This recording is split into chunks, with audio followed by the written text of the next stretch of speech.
Você que está em casa aí, pode pegar a Bíblia de papel aí para você não desconectar e nós estarmos aqui juntos acompanhando o culto.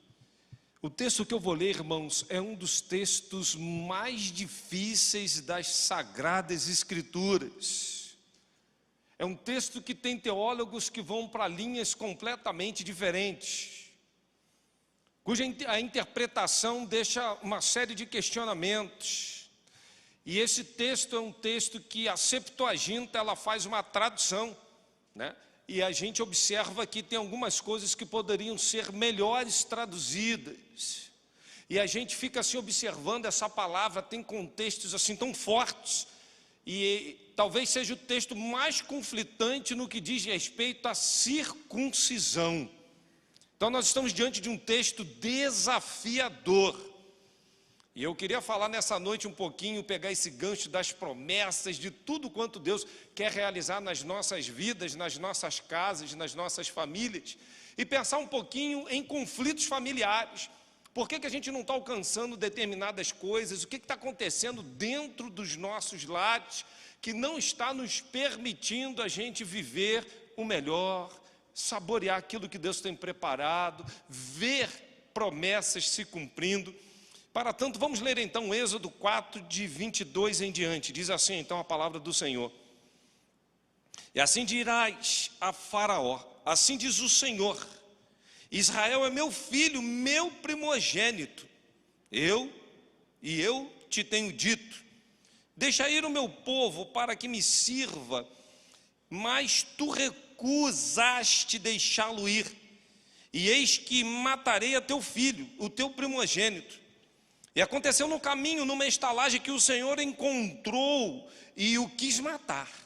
Então Zípora tomou uma pedra aguda e circuncidou o prepúcio de seu filho, e o lançou aos seus pés e disse: certamente me és um esposo sanguinário.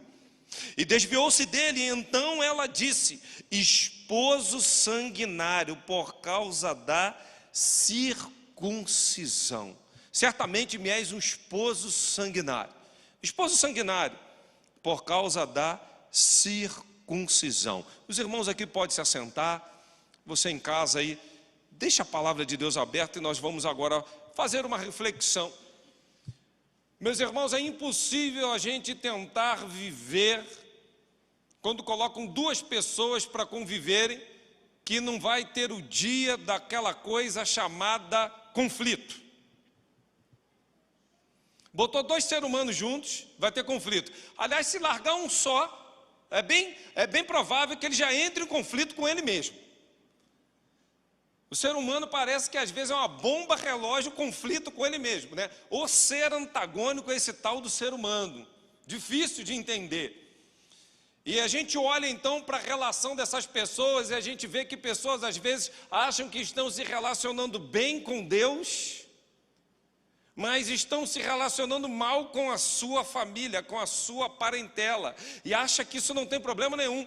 Eu queria começar, antes de praticamente a gente tentar entrar no texto propriamente dito, dizer uma coisa para você: é impossível você viver bem com Deus e viver mal com seus familiares. É isso mesmo.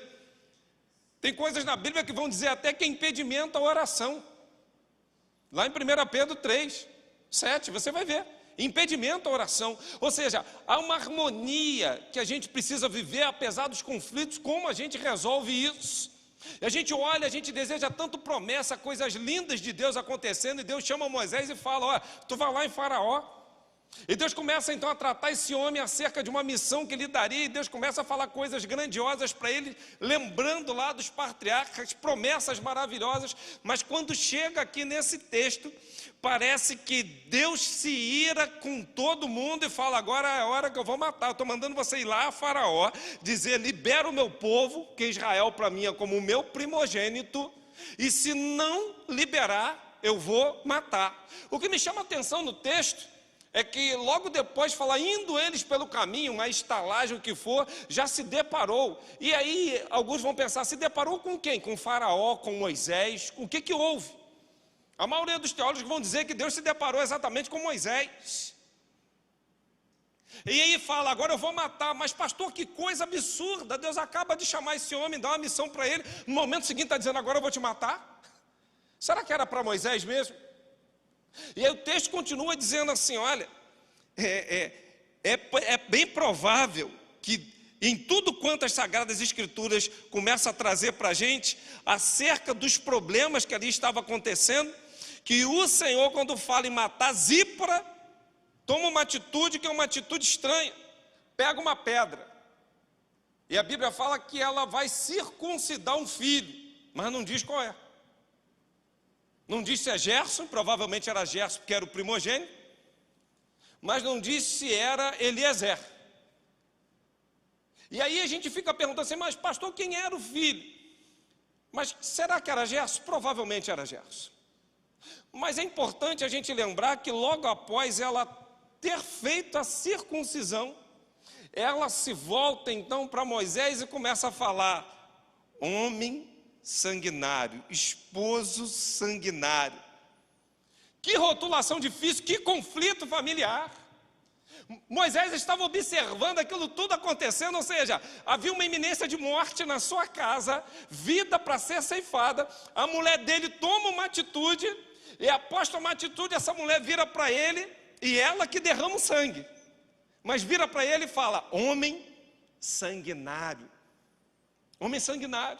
E parece que o texto nos dá a entender que o que ela faz é pegar ali o que seria o prepúcio e jogar ali aos pés dele, né? Diz lá no verso 25, e lançou os seus pés e disse, certamente me és um esposo sanguinário. É aquela coisa assim, ó, eu não estou gostando do que está fazendo, o negócio aqui está ruim, eu vou ter que tomar essa atitude, eu vou fazer, vou jogar perto de você, mas vou te mostrar toda a minha ira, toda a minha indignação, o como eu não estou satisfeita com isso. O que é isso? Uma família em conflito,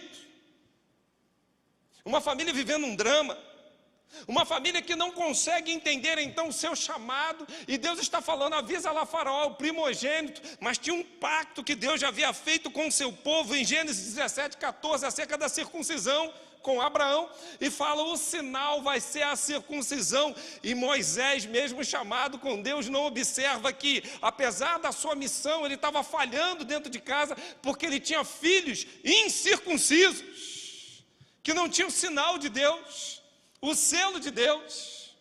Apesar dele querer fazer a obra de Deus, e Moisés era um grande político, meus irmãos, um grande estrategista. Zípora já era uma mulher mais caseira. Moisés servia um único Deus, Zípora já tinha ali, sabe, aquele politeísmo, servia alguns deuses. Zípora era da terra lá dos midianitas. E é bem provável que ela não quisesse em nenhum momento sacrificar, ver sangue nenhum do seu filho, ao ponto de nenhum deles estarem sendo ali circuncidados.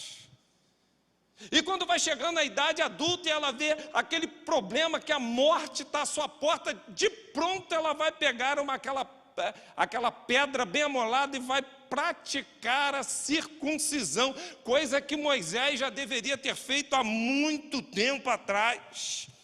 O que me chama a atenção também no texto é que Moisés não fala uma palavra sequer, mas a mulher, ela consegue dar duas espetadas interessantes pela atitude que ela teve.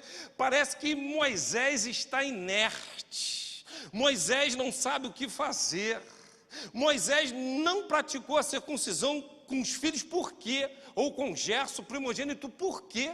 Se aquilo era um pacto, aquilo era algo que deveria ser feito. E eu olho para as nossas vidas familiares, irmãos, parece que tem papéis que a gente tem que desenvolver, que a gente não faz, a gente vai empurrando com a barriga, a gente finge que não é com a gente acha que está tudo bem, até o momento que a morte assola a nossa família. E eu digo morte, não é morte física não, irmãos, é morte espiritual.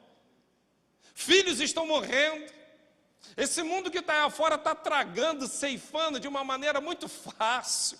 É só adentrar uma faculdade, uma universidade, a gente vai ver como é que os filhos estão sendo tragados. A morte chegando dentro de casa. E me parece que Zípora não queria tomar aquela atitude, mas quando ela vê a morte, ela fala, ou eu faço ou ninguém faz, e se eu não fizer vai morrer. Mas eu não queria fazer isso. Não era essa a minha predisposição. E ainda pega ali o prepúcio, joga ali aos pés de Moisés e fala, marido sanguinário. Ou seja, ela corta, derrama o sangue e o marido é que é o sanguinário. Indignada, revoltada.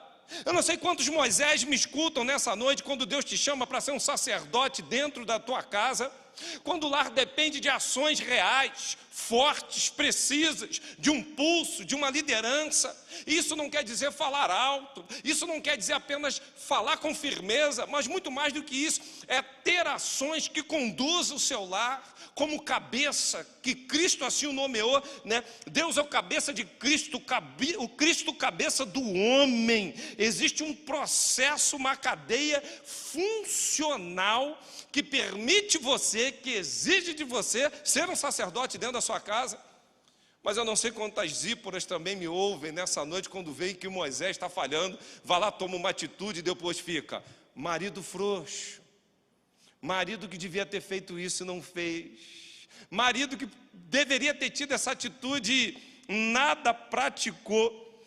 Os conflitos dentro de casa estão surgindo por N motivos, incompatibilidade de gênero, gente que não consegue mais conviver com algumas coisas, que o marido está há muito tempo agora em casa, esse negócio de home office, que palavra linda. Alguns acham até que não está mais trabalhando. Outro dia eu liguei para a gerente de banco, ela falou assim, eu agora estou home office, por isso que eu não resolvi. Eu falei, então não está trabalhando. Porque home office não quer dizer que você não vai trabalhar, você vai trabalhar, mas em casa. Mas esse negócio também tem um outro lado da moeda, gente. Que coisa difícil é estar dentro de casa, é ver um filho, ver uma esposa e você ter que trabalhar. Os conflitos estão surgindo pelas coisas às vezes mais banais que a gente possa imaginar. A gente não consegue mais às vezes tolerar algumas coisas, ou observar que o outro está no momento de explodir, derramando sangue e jogando nos nossos pés.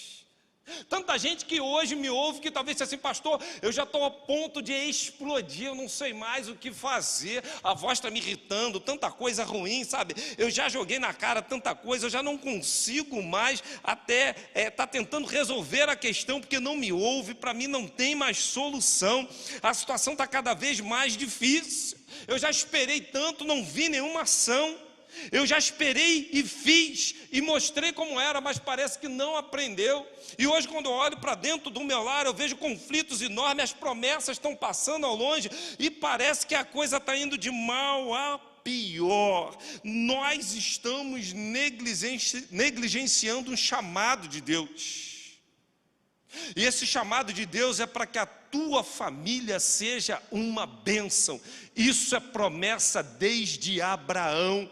Nós estamos negligenciando o chamado de Deus, que para a tua família ser uma bênção, é preciso desenvolver papéis.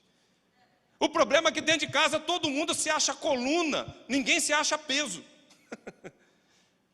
Me responde aqui com sinceridade. Dentro de casa você é coluna, sustenta ou você é mais peso? Coloca mais, né? Botar mais uns quilos aqui para ver se o outro suporta. Quando você vê o outro tem iniciativa, você se encosta, fica ali, né? Vamos ver aonde isso vai dar. Aí dá aquelas desculpas. Ou você é aquele que tem realmente iniciativas? Quantos conflitos dentro da sua casa hoje mal resolvidos? Se tem um ambiente para ter conflito mal resolvido é dentro de casa. A gente parece que faz questão de fingir que não é com a gente. A gente ignora tudo isso que está acontecendo. Agora, por quê? Por que é que a gente olha para os conflitos familiares e a gente não consegue fazer o que devemos? Em primeiro lugar, porque as pessoas acham que o maior perigo são os elementos externos à família e não os internos. Nós temos um conceito que o mundo aqui, como igreja, o mundo é o que está fora das paredes do templo. Não, o mundo pode estar dentro da igreja, aqui dentro do templo. A gente começa aquele conceito assim, lá fora que é o problema. Não, mas o problema dos conflitos são dentro de casa. A guerra dentro de casa, a morte chega, não é pelo problema lá de fora, o problema já de fora já tem, meu irmão. Há mais de 10 mil anos atrás, Satanás é astuto, vai tentar roubar, matar e destruir, mas se dentro de casa a batalha for aguerrida, travada, se tiver substância, se tiver base, se tiver firmeza, pode vir o vento que for, a tempestade que for, que não vai ter morte, porque na tua casa vai estar lá como na muralha de Jericó, na casa de Raabe, é o escarlate, o símbolo do sangue do Cordeiro, e quando na tua casa tem o sangue do Cordeiro, toda a tua casa está debaixo de unção, de proteção, e nada fora vai abalar o que Deus está fazendo dentro. Amém, irmãos? É isso que está faltando dentro dos nossos lares. É firmeza, é dentro que se ganha ou se perde a guerra, não é lá fora. Nós estamos temendo o que está lá fora, estamos esquecidos do que temos que fazer dentro de casa, para que lá fora a batalha seja vencida dia após dia. Mas por que nós temos tantos conflitos familiares mal resolvidos? Segundo lugar, porque as pessoas acham que o culpado é sempre o outro, e não nós mesmos. Nossas orações sempre servem para Deus mudar o outro. Senhor, eu venho te rogar, toma aquela minha esposa em tuas mãos, muda aquele coração, mulher de dura cerviz, rixosa.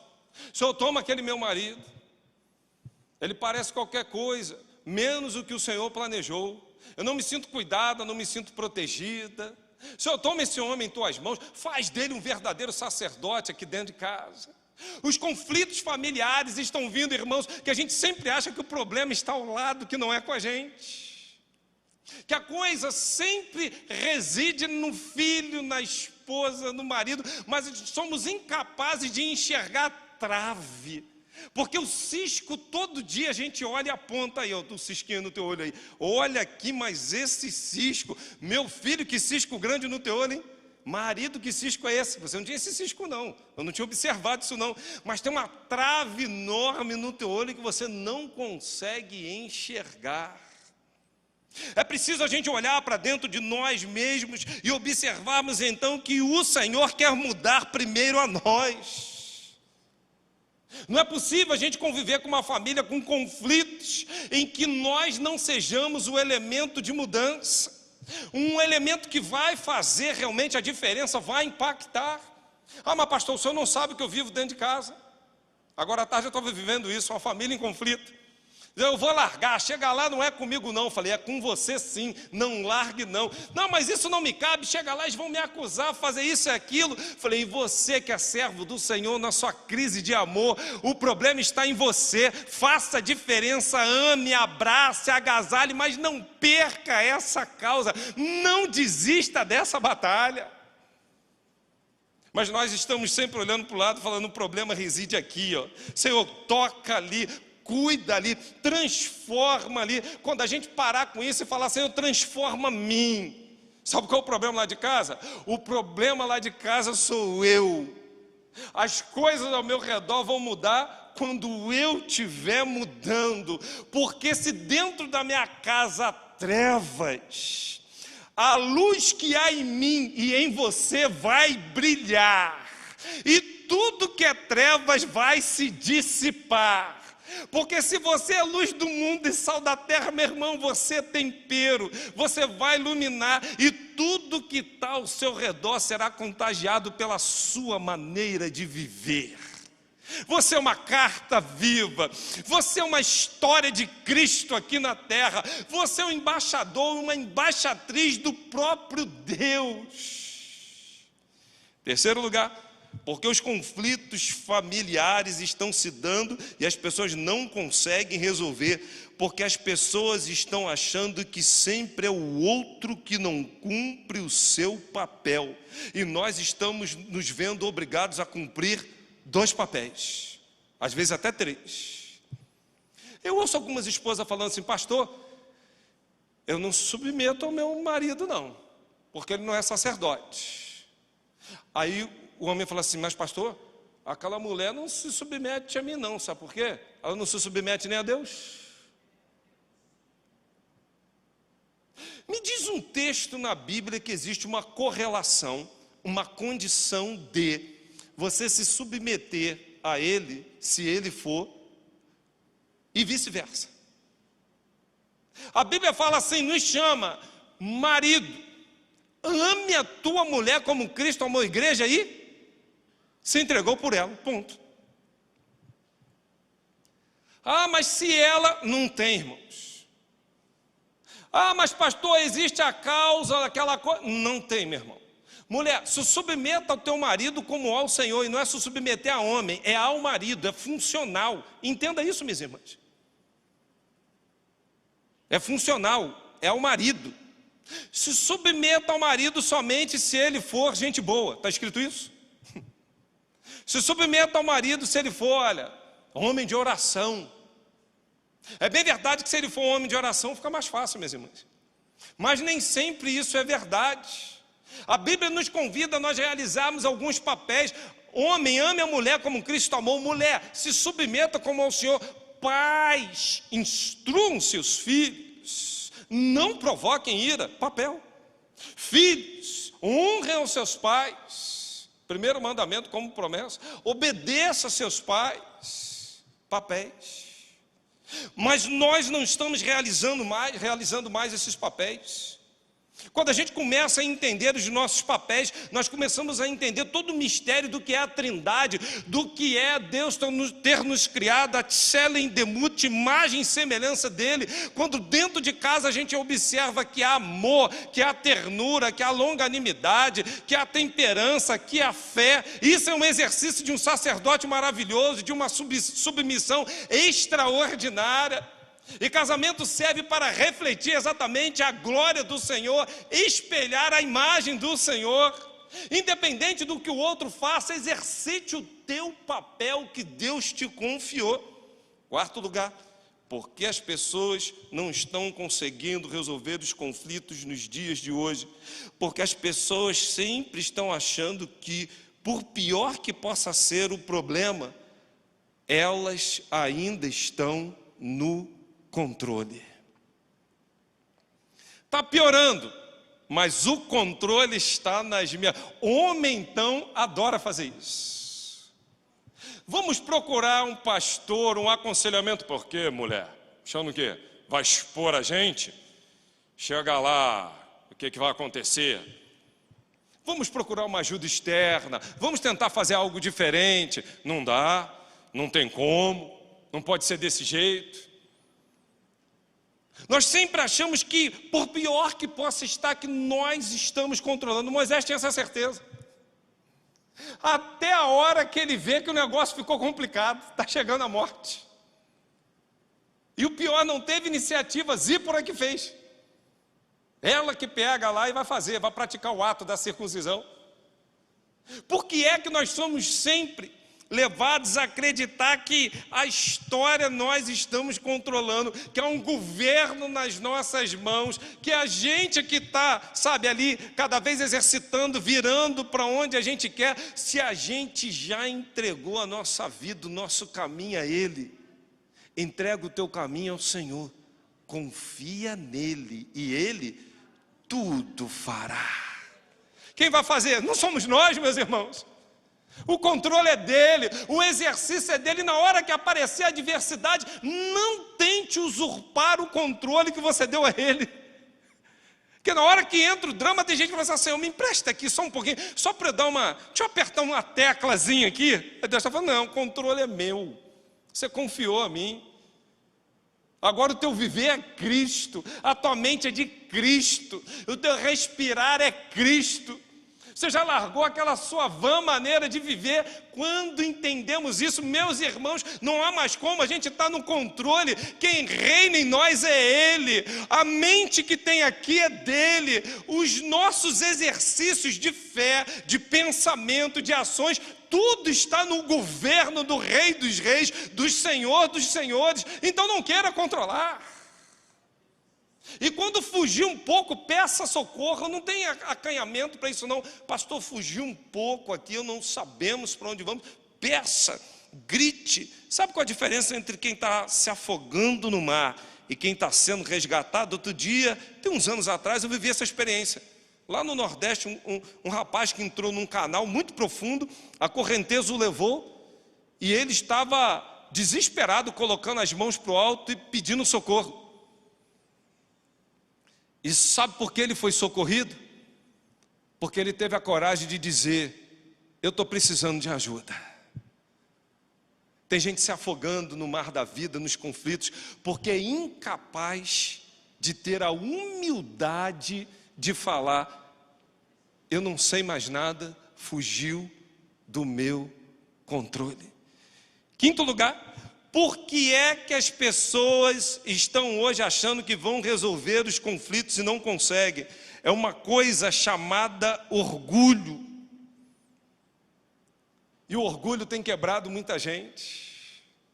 Pensa você que está vivendo um conflito hoje, se você é capaz de acenar um pouquinho para essa pessoa que você está em conflito, como aquele sinal dizendo assim: estou prontinho aqui para me entender novamente com você. Sabe por que você não faz? Estrutura de orgulho. O ser humano é estranho com esse negócio de orgulho. E quando a gente está feridos, então, meus irmãos, o nosso orgulho parece que é potencializado. Eu não vou falar não, eu não vou procurar não. Se quiser que venha a mim, se quiser que esteja aqui.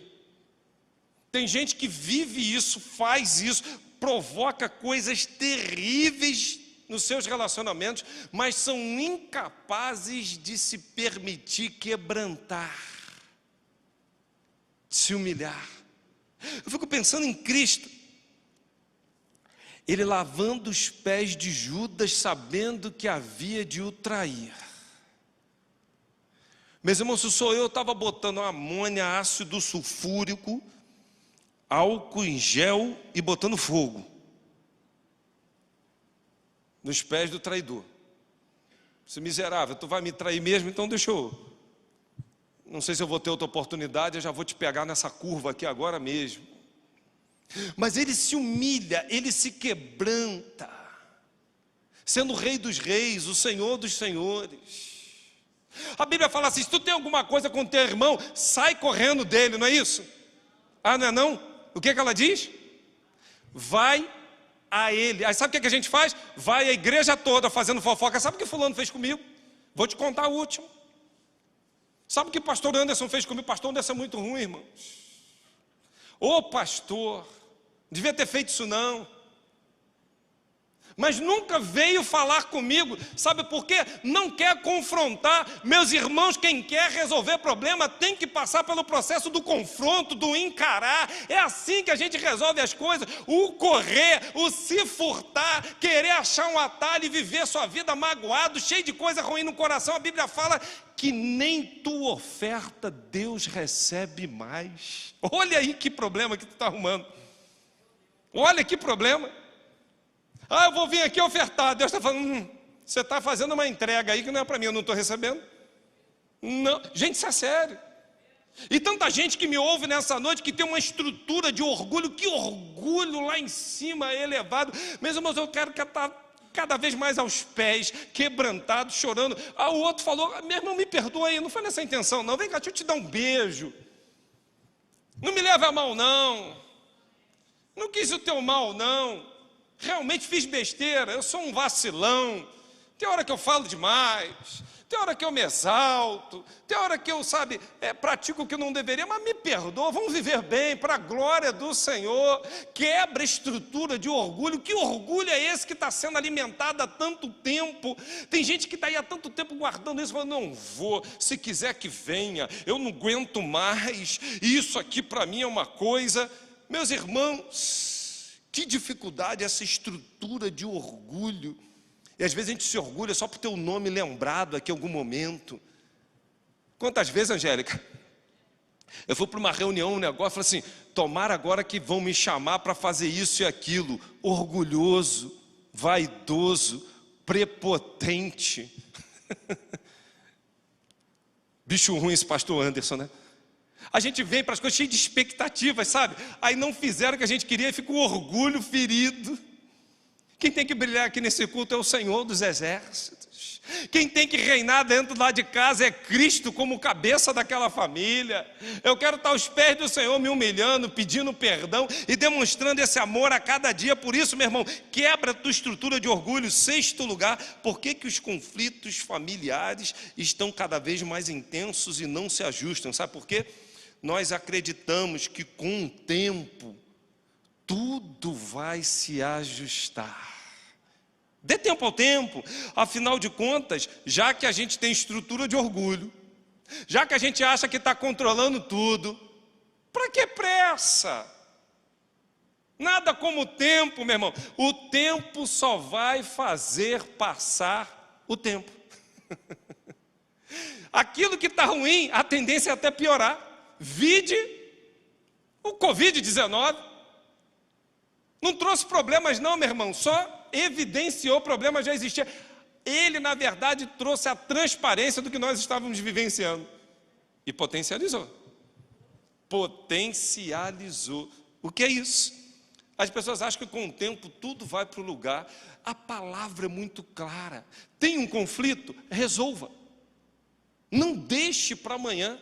Porque amanhã pode ser tarde demais, para que não venha aquele dia que você vai falar: ah, Deus levou, ah, quem dera eu tivesse aquele meu pai aqui para pedir perdão. Quem dera eu tivesse aquela pessoa que eu sempre falei que era tão chata, hoje eu sinto falta daquela chatice. Hoje eu sinto falta de ver aquele que, né, pegava aqui o copo de água com a pia limpinha e botava lá dentro e era incapaz de lavar o copo. Porque louça é igual misericórdia de Deus, né, meu irmão? Se renova a cada manhã na pia. Louça é uma bênção. E aí, a gente não consegue perceber que a Bíblia fala que para tudo tem um tempo determinado. Tem hora de juntar, tem hora de abraçar.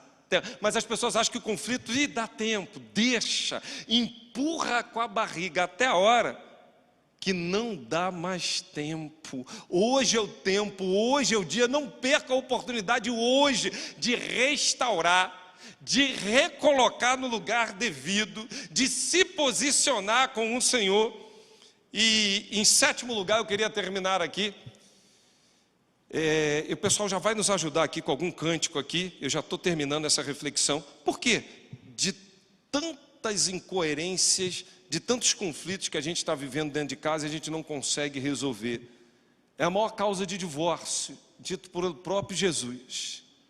É a maior causa de separação no país. Sabe qual é o último item? Dureza do coração.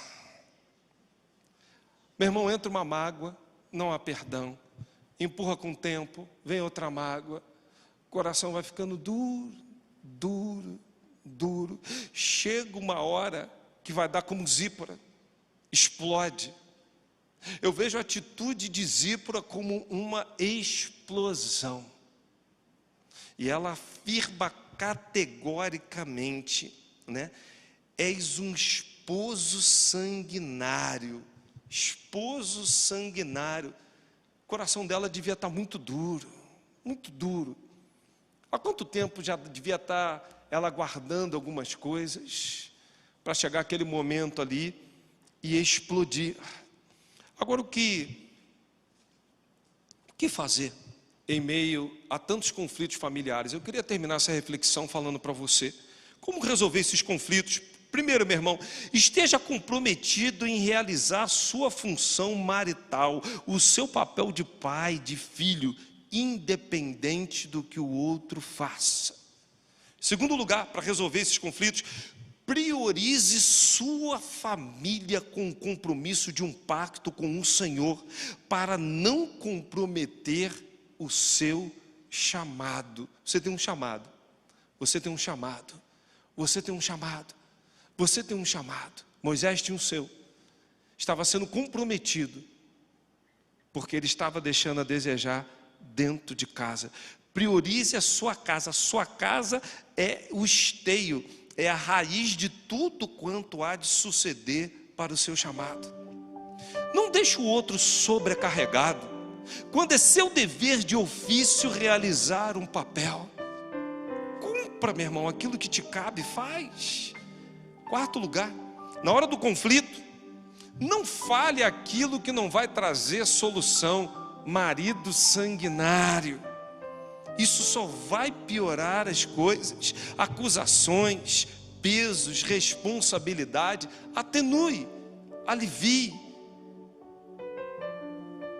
Cuidado com as negligências que possam comprometer a vida espiritual da tua família. Tem famílias hoje morrendo, tem famílias hoje que a esposa já não suporta mais, maridos endurecidos, filhos perdidos, e as pessoas estão desfocadas, vivendo suas vidas, negligenciando tudo. Há brechas hoje na tua casa, meu irmão, fecha essas brechas. Algum incircunciso, hoje é o dia da circuncisão, hoje é o dia da restauração. Hoje é o dia do Senhor entrar como providência e realizar a obra que há tempo tinha que ser feita e que a gente está empurrando, deixando para depois, fingindo que não é com a gente, e não estamos atentos que a morte está à nossa porta.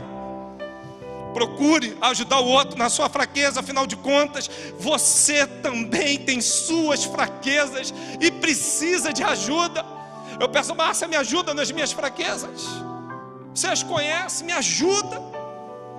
Faça o que for preciso ser feito para poupar a vida dos membros da sua família, mesmo que você tenha que fazer algo que não concorde ou que não goste muito. Foi o que Zípora fez. Eu não queria fazer isso, eu não concordo muito com isso. É necessário, faça, mas resgate. Não deixe a coisa se perder. Eu queria terminar essa reflexão falando algo para você. Meus irmãos, as famílias hoje estão vivendo grandes conflitos. Vocês perceberam as causas, vocês perceberam como resolver essas causas. Agora o posicionamento é seu. Deus criou uma família para cumprir promessas, bênçãos. Agora é preciso hoje você falar: eu quero restaurar. Pastor, eu estou em conflito com meus pais, estou em conflito com meu marido. Há conflitos aqui mal resolvidos. Eu sou esse coração duro, eu sou aquele que está dando tempo ao tempo e as coisas só estão piorando. Eu sou aquele que, sabe, não aguenta mais. Eu preciso de resposta, a solução. O Senhor me chama hoje para isso. Coloca aí na linha do tempo, no chat, dizendo: pastor, sou eu. Hoje eu vou resolver um conflito.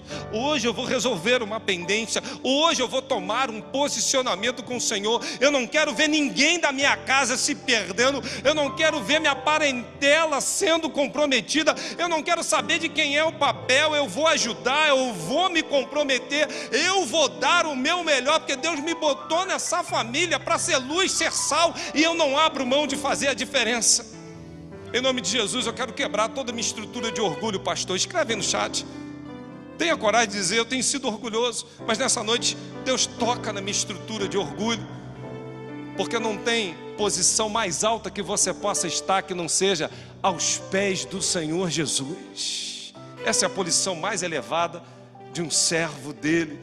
Eu queria orar com você, por você que está escrevendo aí na linha do tempo. A igreja agora vai estar orando. Curva a sua cabeça, fale com Deus. Pense nos conflitos que estão lá na sua casa.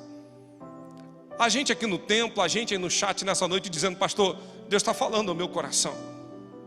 Eu não quero ficar mais acusando marido isso, esposa aquilo, filho não sei o que lá, pais não sei o que lá, mas eu quero me posicionar como um servo, uma serva do Senhor. Eu quero ver milagre na minha família, eu quero ver bênçãos na minha casa, e esses conflitos serão resolvidos, porque o Senhor vai cumprir cada promessa, cada chamado desse no meu lar, na minha vida, na nossa história. Eu creio nisso. E para tanto o Senhor me chama agora a me posicionar, me chama a resolver esses conflitos, me chama a não mais empurrar com a barriga com o tempo. O Senhor me chama assim para fazer a diferença. E eu hoje estou assumindo uma postura assim, de fazer a diferença, de fazer aquilo que precisa ser feito para que o milagre, a restauração, a salvação e a cura entre dentro da minha família. Quantos estão nesse templo nessa noite estão dizendo: sou eu estou assumindo esse compromisso com o Senhor? Quantos estão aí agora no chat que nos ouve dizendo: pastor, eu estou assumindo esse compromisso com Deus? Escrevem no chat a linha do tempo: sou eu, pastor, o Senhor me chama, o Senhor está me chamando a uma responsabilidade. Quantos aqui no tempo? Faz um sinal, só assim para mim, só para que o próprio Deus possa ver, a gente possa orar juntos. Você aqui no templo, isso, eu estou vendo as mãos se levantando, glória a Deus por isso. Há mais alguém que está dizendo aqui, ó, Senhor, sou eu hoje, o Senhor me chama essa responsabilidade, eu quero hoje estar dessa forma, porque os conflitos virão, serão resolvidos, e o nome do Senhor será exaltado. Pai querido e bendito, nós cremos que o Senhor operou na vida e na família de Moisés. O Senhor há de operar em cada lar aqui representado. Te agradeço por esses corajosos que no chat estão escrevendo, sou eu, pastor. Deus me chama por um compromisso. Quebra minha estrutura de orgulho, chega de perder tempo, chega de ficar acusando o outro, chega de achar que o outro é sempre culpado, chega de depender do papel do outro para que eu venha exercitar o meu. Essa noite o Senhor me chama a uma responsabilidade familiar e eu não abro mão dela. Senhor, fortifica os teus filhos, onde havia desavença, coloque amor. Deus, se há alguma sentença à nossa porta, se há algo para suceder, que é algo grave, Senhor, tenha misericórdia, nos visita com a tua bondade, com a tua misericórdia, Pai. Mas que seja noite de salvação, que seja noite de cura, que seja noite de transformação de lares aqui, Senhor. A esses amados que aqui estão dentro do templo, que ergueram suas mãos dizendo, sou eu que assumo um posicionamento, os fortifica, Senhor. Que façam a diferença, que sejam luz do mundo e sal da terra. Por isso tudo nós oramos, crendo que o Senhor está fazendo coisas grandes. Assim oramos, em nome de Jesus. Amém.